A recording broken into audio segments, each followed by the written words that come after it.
Hey, this is Russ. I'm back out on the road. Yeah, I've been off the bike for the last couple of days, really. And that's because it's been really hot. And it's been raining, too. So I hadn't been riding for the last couple of days. I kind of felt like I needed to get out. So today is Monday morning. And I think it's expected to rain later today. I think they showed some possibilities of rain around 9 a.m., 10 a.m., something like that. What is the time right now? It is 5:54 a.m. right now. So as you know, I usually get up early in the morning to go riding because I'm trying to beat the heat. And I have my front headlights on and I have my rear tail lights blinking. Now let me talk about this headlight and tail light business here. Obviously, if you're riding at night, let's go this way here. If you're riding at night or if you're riding at dusk or dawn, you're gonna want your headlights on, and that's when most people would turn it on. But I think even if you're riding during the daytime, actually it doesn't hurt to have your headlights and taillights on. And I usually do that if I'm out on street level where I think there's going to be some heavy traffic. I want people to notice that I'm there. So, thank you. So I'll usually turn it on, even in daylights. Now I've noticed other bike riders do this too. Some of these guys have some really bright headlights, and I kept thinking I can see the tail light because you want people knowing that you're traveling in that same direction as them, because we ride on the right side of the road here in the United States. But do you really need your headlights? And I'm thinking the headlight thing isn't actually a bad idea. I mean, oncoming traffic, all right, they're on the other side of the road, but what if the guy doesn't know you're there and he decides to turn in front of you? Okay, having a headlight actually is a good thing then, right? So yeah, I would turn it on in heavily trafficked roads. Morning. Here's another thing I've noticed too. I go to Bussy Woods and I go to some other forest preserves. I would have to say that the people at Bussy Woods don't seem as friendly. Remember the incident with the cheater video, where the guy rode up and yelled at me for blocking his way of getting past by the sidewalks area. Well, first off, that was around the Bussy Woods area, right? That was coming home from Bussy Woods. And I keep thinking, I'm pretty noticeable. I've got a big yellow vest on, safety vest on. I'm riding a huge monstrous bike. I don't think I would really like to run into that guy again. And if he frequents the Bussy Woods area, he's gonna see me. There's no way not to see me or remember me. Morning. And I wouldn't like that. Now, first off, even if I ran into this guy and he started up more incidents with me, he can't catch me. I can go a lot faster than he can go. But it also brings up the fact that, the people at that particular forest preserve don't seem quite as friendly to other people. I've noticed that every time you pass them, you never get a hello, you never get a good morning, you never get any of this type of stuff. People just do their own thing over there. The other forest preserves that we've been going to, if I pass people, most of them will say hello to you, or they'll say good morning to you. Okay, now it may seem like a small little thing, but I think that adds to the experience of the bike ride. Nobody wants to be greeted with a grouchy person. Somebody wants to be greeted, they're going to be wanting to be greeted by nice people. And I've noticed that is the case around this general area. So maybe there's just too many people at Bussy Woods that people have gotten tired of, saying hello to everybody, so they just don't say it to anybody. That's possible. Anyways, It's just a little observation there. Let me talk about this cheater thing too. I have a couple stories for you. Good morning. And the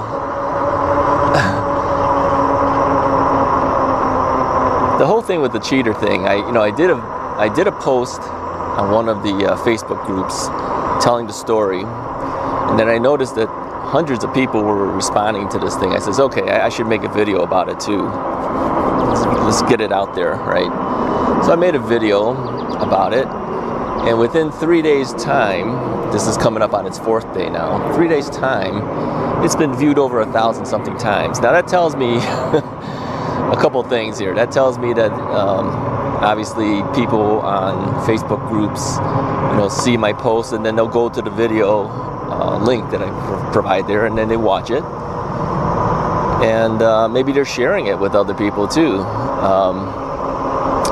because there's more views than I would have thought. But it is a common thing. People have mentioned that they have been called a cheater. In fact, I got called a cheater just on Saturday, right? So here's what happened on Saturday. I went to see Donut Jim. He's still waiting for his bike, by the way. It should be hopefully here this week, but that's what they said last week. I think FedEx is playing games with them. He says it's been traveling around the world here, traveling in the United States at least. I told him, I says, well, maybe somebody's riding your bike around the U.S. So anyways, I went to see Jim, and then as I was leaving the farmer's market, because that's where he works, as a donut vendor there, I ran into 3 people who were on their bikes. Now they had regular bikes. I'm going to talk about what we call regular bikes too. Morning. And they were ahead of me, okay, but I was coming up to them quickly. But I decided I'm not going to pass them, because I think where you get a lot of comments is when you pass people. When you pass people, they either get upset, or they get, they feel like, oh, my bike isn't good enough, it's not moving fast enough, so they call you names, they do whatever. So I stayed behind them for probably a good half a mile. But as we approached a intersection with the stoplight, they had to stop at the stoplight, and of course I have to stop at the stoplight, and I was directly behind them. So I said good morning to them, and of course they turned their heads a little bit and acknowledged I was there, and they said hello, and all is well. But they didn't really notice my bike, because you can't turn your head 180 degrees. All they kind of said, oh, there's some guy behind us on a bike, and they heard my Bluetooth speaker, because I had some music playing at the time. So as we're crossing the intersection, I kind of decided I can't stay behind these people forever, because they're really slowing me down. I think maybe they were going maybe 10 or 11 miles an hour, something like that, as a group, 3 of them. And I just said, okay, we got to pass the intersection. And I pass the intersections really quickly. I don't like to hang around the intersections, because that's where, you can get into accidents and things like that. So I decided I'm going to have to pass them. So as I'm passing them, I said, well, you guys have a good day. And I'm passing them, and that's when they noticed I had an e-bike. All right. So one of the guys yells out, hey, you got one of those cheater bikes. And here's my answer. I said, yes, I do. And I passed them. Now, these were friendly people, and his comment is perfectly fine, okay? When you're friendly and you say something like that, yeah, I can joke along with anybody that says that. But when you were mean and angry and whatever, like the other guy with the cheater comment where I had to make a whole video about it, that's not fun for anybody. I mean, if you're that kind of an angry person, I don't think you should be out riding bikes, because you're making it miserable for everybody else, okay? Now, I saw another comment too on the forums. Yeah, and somebody said, it's just that these people have issues. They may not be happy with their lives or whatever. You should stop and talk to them and try to make a friend of them. Well, hey, I'm going to tell you, I wouldn't want to make a friend of the guy that yelled at me. He seemed not only angry, he seemed violent. quite frankly. So I wouldn't even give them the time of day to do something like that. Now, it's not that I'm not a friendly person, that I can't take someone out for coffee or something. That's what the other guy suggested. I'm not going to do that to this guy. No way. There's some people that you just have to say, you know what? They're just mean, angry people, and I'm just leaving them alone.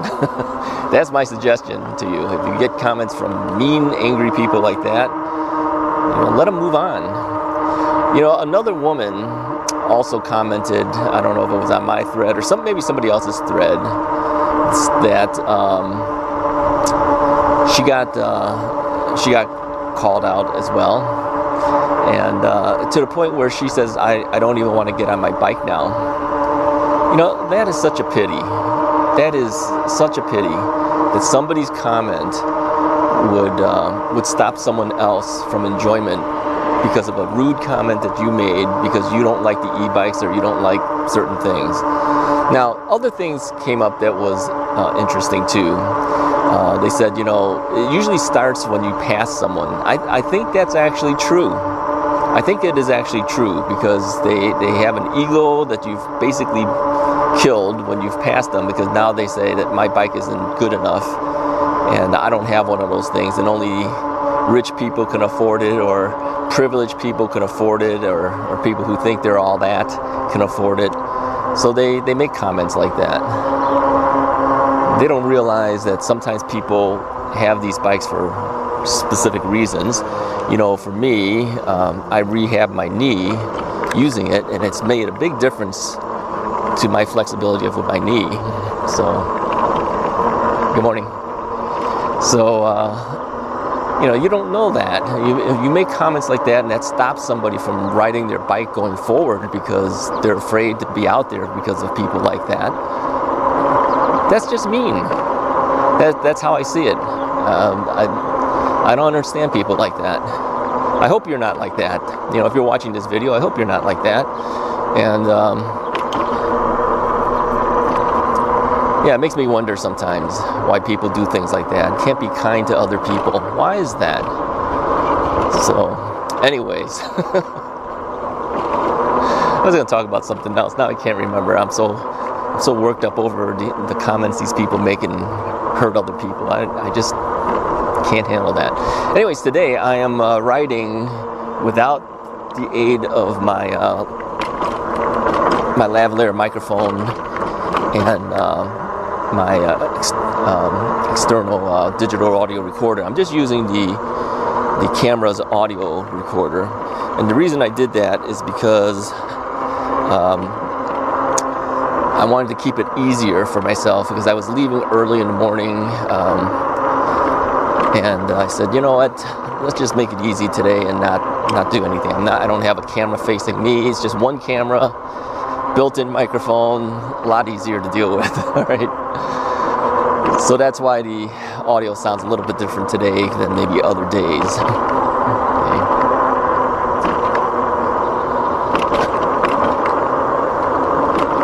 Yeah, I can't remember what other point I wanted to make. Oh, by the way, they have fixed the streets and they have fixed the sidewalks. Yeah. So they still have some of those sawhorses up, safety horses that says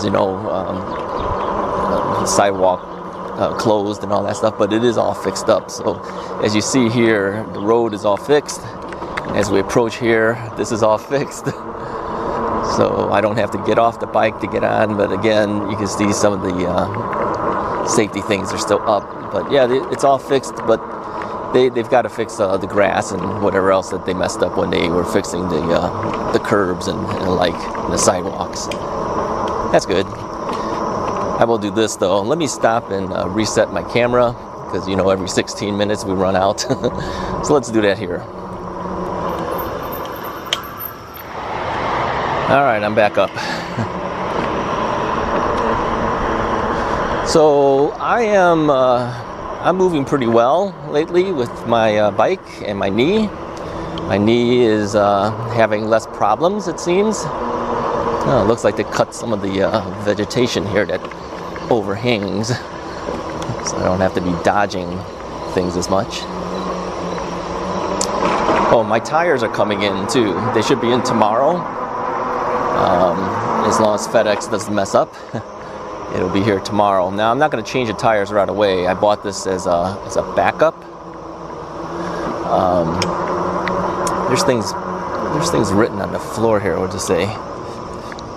I can't read what that says. There's things that they've imprinted onto the ground. Maybe if we pass the next one, I'll stop and read it.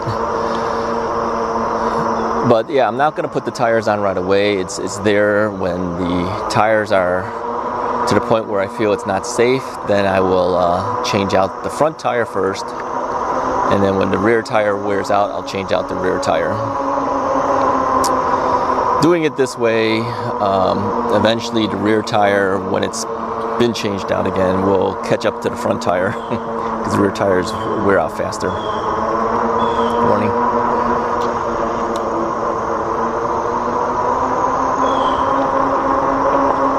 Oh, here's an interesting thing that I read recently. They said that they had found that, I don't know what the percentage was of there's a duck here. Okay, duck, we're not gonna, gotta be careful and run over the ducks. They said a certain percentage of the deer that they found in Illinois had COVID-19.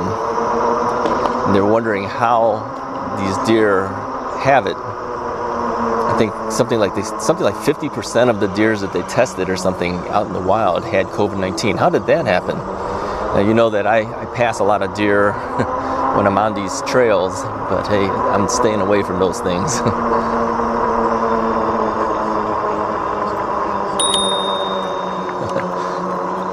Sorry, thank you. So, yeah, how did that happen? I have no clue how something like that would happen. All right, let's stop here. We got people coming.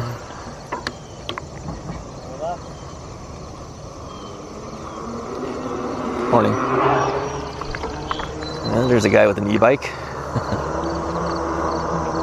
Yeah, this bridge, it's a one-person pass bridge only.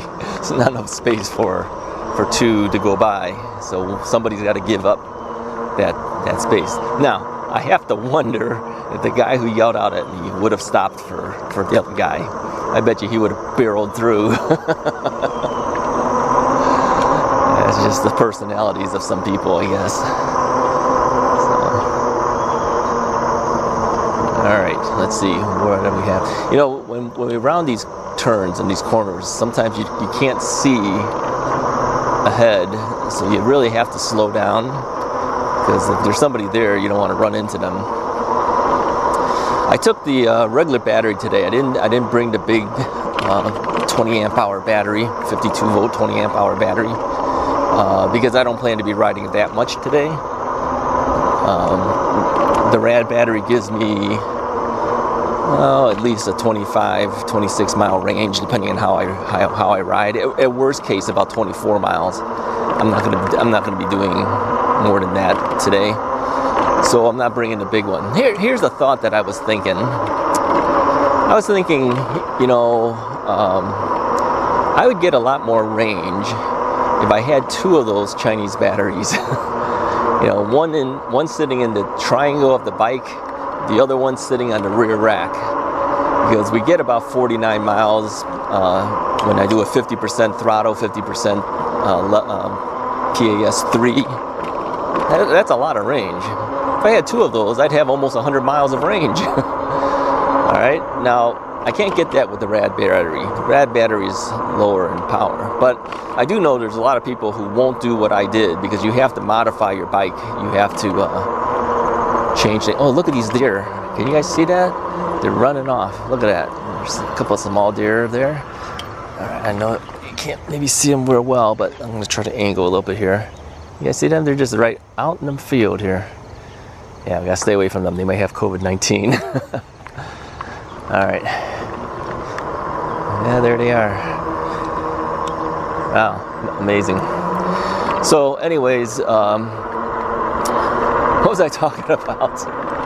Oh, the batteries. Okay. So, anyways, let's talk about the battery. I was thinking if I had a triangle battery in the triangle of my bike, and then I had a triangle battery sitting on the rear rack, I'd have about 100 miles, roughly about 100 miles of range, right? Would I ever need anything that much? I don't think so, quite frankly, but you wouldn't have range anxiety. Somebody posted about that too. Let me talk about that. Maybe that's what I was thinking about talking about. Range anxiety. Yeah, so comments came through on that thread saying that if you're fearful of range anxiety, just get a second battery.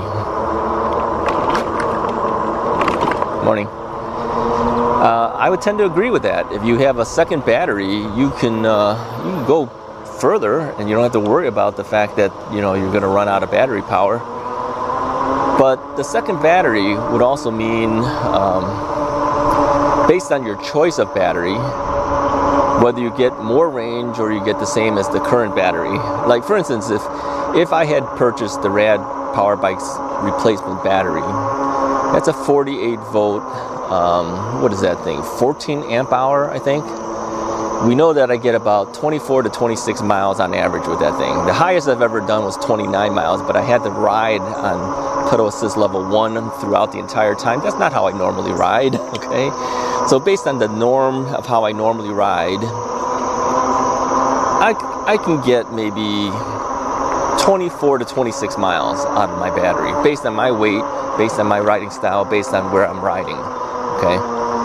But the triangle battery gives me 49 miles based on it. In fact, it gives me 49 miles even with better, easier way of riding than how I normally ride. 50% throttle is more than what I typically would do, okay? And I still get 49 miles. So I kept thinking, what if I just sold off the Rad battery to somebody who wants this type of battery because they don't want to do all the surgery that you need to do to a bike in order to run a triangle battery?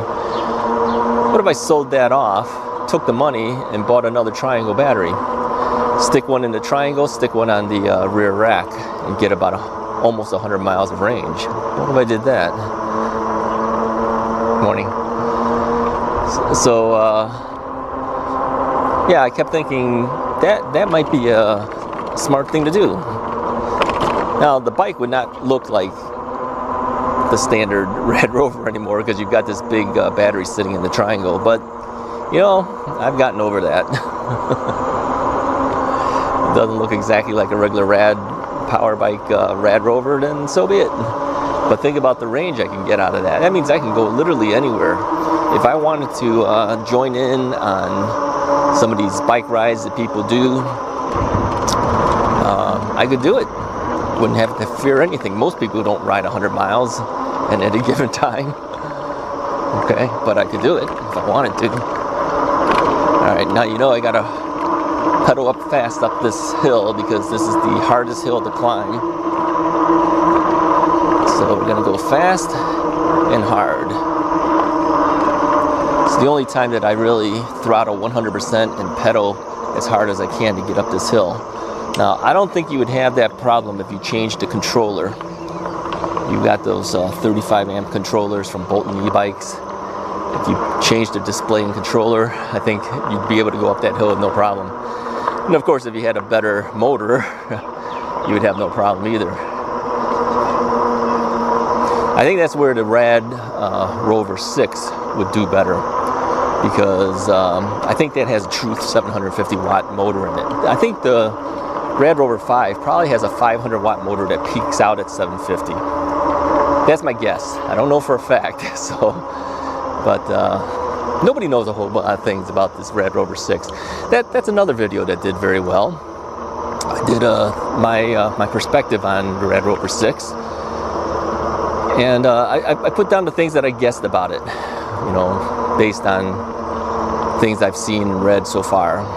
And upgradability path on the 6 does not look as good as the upgradability path on the 5. Now, you could argue that, well, if you're buying a 6, you don't need to do the upgrade. That's very well true. You might not need to add the controller and the better motor and all that stuff. I mean, you pay a little bit more for it, but you'd be paying that much money, if not more, if you did an upgrade anyways. So in that sense, maybe the 6 is a better way to go. But again, if you want to add like the triangle battery, you still have to do the surgery to that bike. I call it surgery. You have to solder on things, right? Change the connectors and everything, pull out the cables. A lot of people don't want to do that. It's not that hard, quite frankly. But I think it's harder on the 6 because it's all integrated. Now, they said that getting to the cables are easier because on the down tube, there's I think a plastic piece that you can remove and you access the cables faster. That's kind of nice. So maybe they did put some way to be able to do that, but I don't think its intention is for that. I think the intention for that is to be able to, troubleshoot problems that a standard radrover 6 might have. If you have to access the cables, you can access it quicker. It's not for you to modify, really. Let's turn here, and again, you gotta watch when you're turning because people could be coming.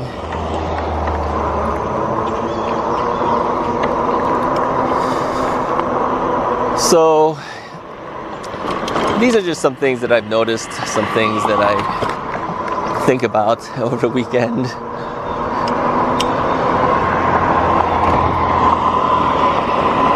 It's nice getting out now. It's fairly cool right now, considering how hot it has been over the last couple days.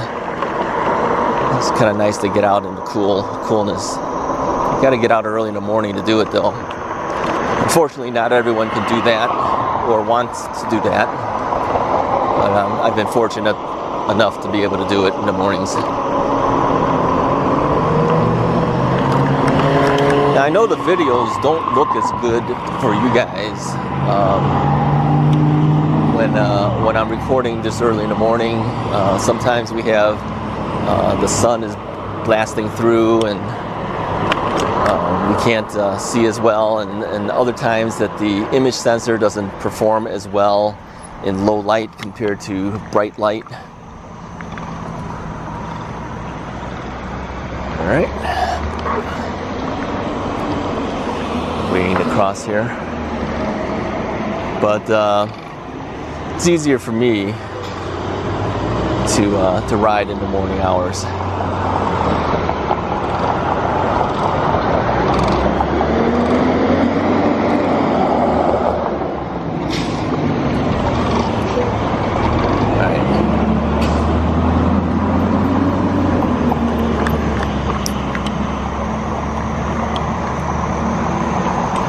Okay.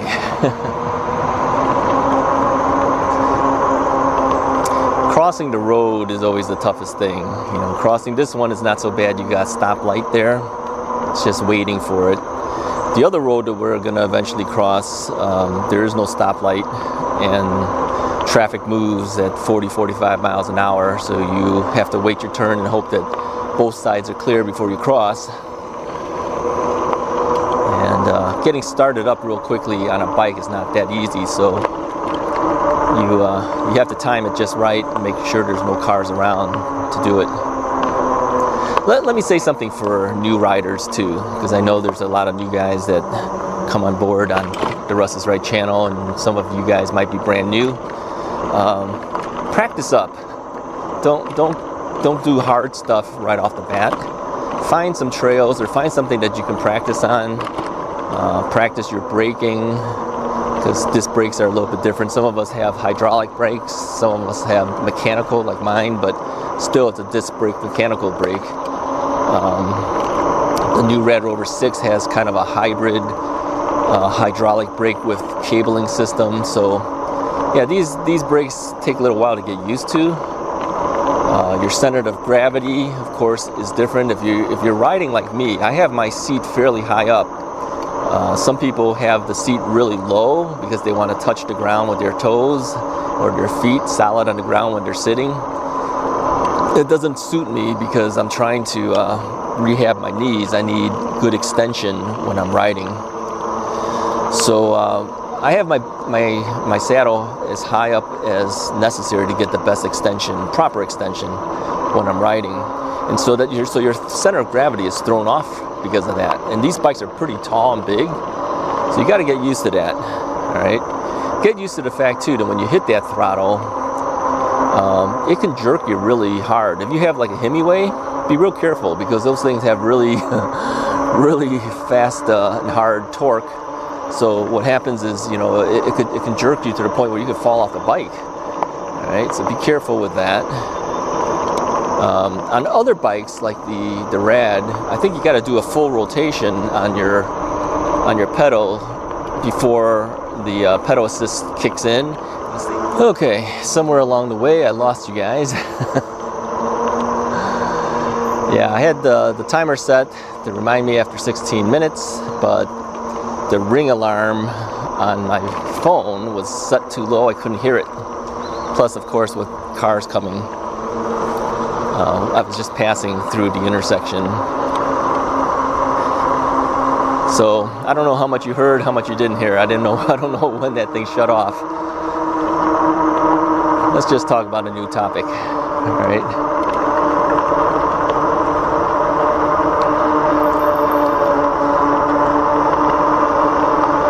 Yeah, one of the trees had fallen right around this general area, and the very next, I had to go around it because it had fallen right on the path. The very next day, they had moved the tree. Not that they removed it altogether, I don't think. I think they just moved it off the path and left it. I mean, it is a forest preserve, so I don't think they really cared. No, actually, I'm looking now. They actually moved that tree out of here. I just looked off to the side. What used to be the entire tree, they've actually taken it out of here.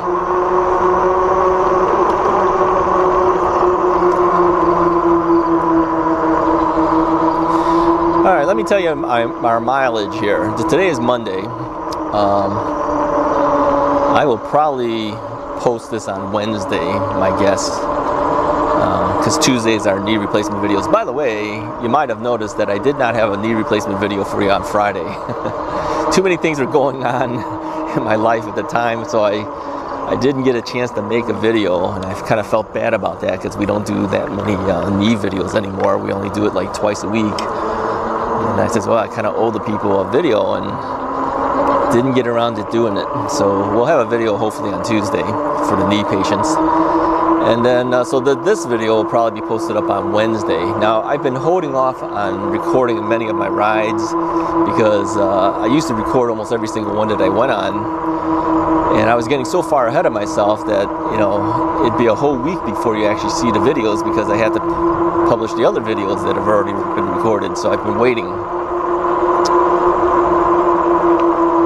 So this one, I decided I'll just publish it Wednesday because I'm recording it here on Monday.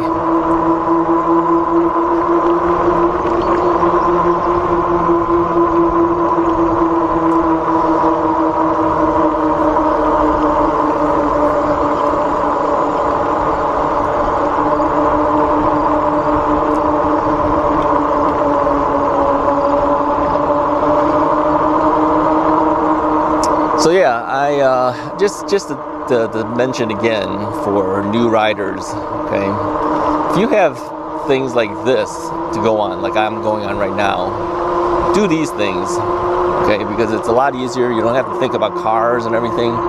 Do some of this, practice this stuff first, and then you can go out on the big road and everything. Look at all these birds. They're all gonna fly. Wow, that was amazing.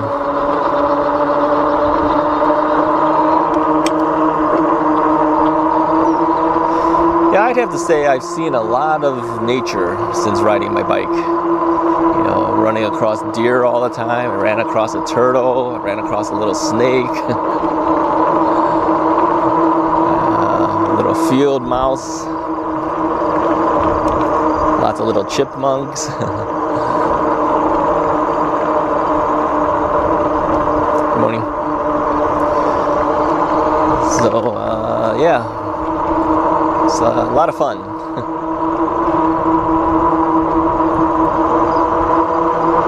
Yeah, don't let other people mess you up. You know, if you get bad comments made to you, don't let that stop you. Okay, and you will get those comments.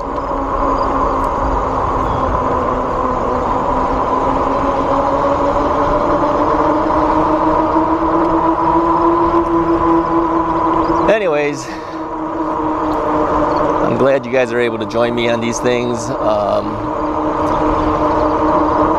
This is not using the lavalier microphone on my helmet. This is again using the camera mic, and I'm getting wind blowing quite hard. So this is a good test to see how that dead cat windscreen on top of my camera is doing. Hopefully that's cut down a lot of the wind noise. I know the quality sounds different. Good morning. See, there's nice people all the time. They'll either wave to you or nod their head or say hello. I don't notice that as much on Bussy Woods. Yeah, going back to that topic again. I think when you pass people, let them know that you're coming. I don't always do that, and I had comments. I had a real rude comment on that thread that I posted, you know, calling me names. You know, there's mean people riding e-bikes too, calling me names for not ringing my bell when I passed that other guy who yelled at me later on. But you know what? That guy saw me. There's no reason to ring the bell. I think if I rang the bell, having him knowing that I was there and ready to pass him, that would have been just even more to dig into him than saying, hey, I'm going to ring my bell on you. You know, do that, ring my bell on you, and pass you at the same time. The ringing of the bell is to alert people. And I usually do that if I see people that are taking up a lot of space and I cannot easily pass. I'll ring the bell way in advance, okay? And then if they don't move, I'll ring it again. And if they don't move after that, I'll say on your left and ring the bell. Okay, so you got to use some judgment on that. So I don't think everybody needs to have the bell rung at them or even saying on your left. Some of them you can tell they know you're there. Just from their head movements you can tell.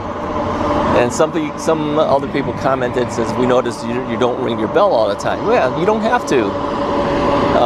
The radrover's tires are so noisy, you hear the humming way in advance from me getting there. So they know you're there, and you can tell from their movement that they're moving to the side. They know you're coming. If you hit them with the bell again, you're just aggravating them more. So, yeah. Let me say this, you can't satisfy everybody. No matter what you do, you can't satisfy everybody. As nice as you try to be, even on the forums, you know, you try to give this public service thing of, you know, what had happened to you and hoping that it won't happen to other people. You get comments from commenters that ride e-bikes calling you names for not ringing the bell. You don't know the whole story. You can't make that kind of comment, right? You weren't there. But yet, you still have that. So you have to realize on social media, if you're a YouTuber, you have to have a little bit of thick skin because you know you can't satisfy everybody. Some people will like you, some people won't. I've had some bad comments on Russ's Ride. I just delete you. I delete you and then I ban you. And then you can never post a comment on my channel again, okay? I can't have that happen on a Facebook group. On a Facebook group, if I post something there, they're all there. Now, I can hide your comment on my post, which I did on that one person. So even though it's not my group, I can still hide your comment. So, but the damage is done, right? They know that you're reading it, and they know they've tried to get under your skin. You got to have a thick skin when you post anything. And it gets to the point where you almost feel like saying, you know what, I'm not going to post anymore on these forums. I'm not going to help other people. Hopefully you don't feel that, because sometimes posts for other people help other people. But there's always people who will put you down, and that, you know, that others won't benefit from your knowledge. So All right, we have hit 1,600 miles, folks. Let me show you real quickly here. Let's do a video part of that here. I think you said, well, we just crossed the 1601. I don't know if you can see that. Let's angle that a little bit there. There we go.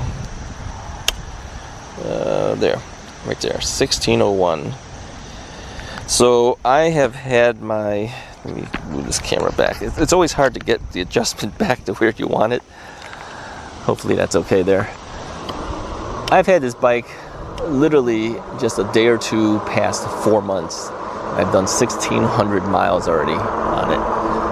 Now my wife is quick to say that's not the same as 1,600 miles on a regular bike. And she's right. Because you don't pedal at all, you coast, you throttle, you pedal, you go farther when you pedal. Yeah, that's true. But look at it this way, I'm outdoing it, right? I'm getting the exercise. Okay, maybe it's not hard exercise, but my knees are moving. And that was the whole point of this whole thing. Keep my knees moving. You got a knee replacement, you got to do things to help yourself out. So yeah, I would say that the e-bike is worth it. I've had a lot of fun doing it. I've got yelled at from people. I've fallen twice. But I've gone places that I would have never gone. I wouldn't be doing this without this bike. Okay, I did it twice with my mobility scooter, but that's not the same thing. And I couldn't go any further than this area. Okay, I've done Bussy Woods with my mobility scooter too. Not all of it, but you know, a part of it. So yeah, but if I didn't have the mobility scooter, I wouldn't have been able to do that either. That's an electric vehicle. I got 2 batteries for that one too, by the way. My mobility scooter does about 12 miles. So with 2 batteries, I can do about 24 miles. So yeah, I'm an electric guy all the way around the board. Okay, I don't have an electric car. I don't have a Tesla, sorry. I don't have a hybrid either.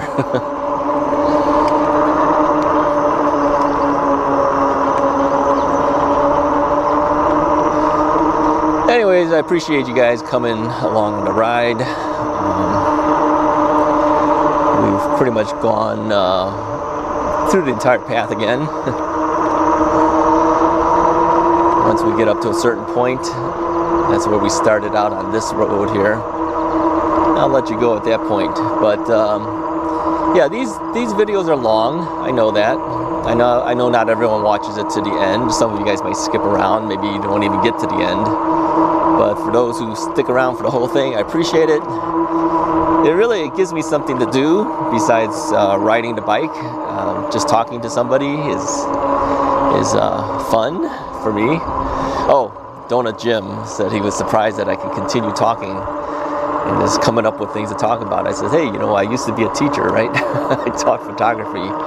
You have to come up with things to be able to say. You have to be able to think on your toes. So yeah, that's where I learned to be able to continue talking. All right, we have now done the entire path. We went from some distance. We came into the 3-mile circle. I call it the 3-mile circle. So I appreciate you guys coming along with me. If you like the video, hit the like button, hit the subscribe button, and I'll talk to you guys next time.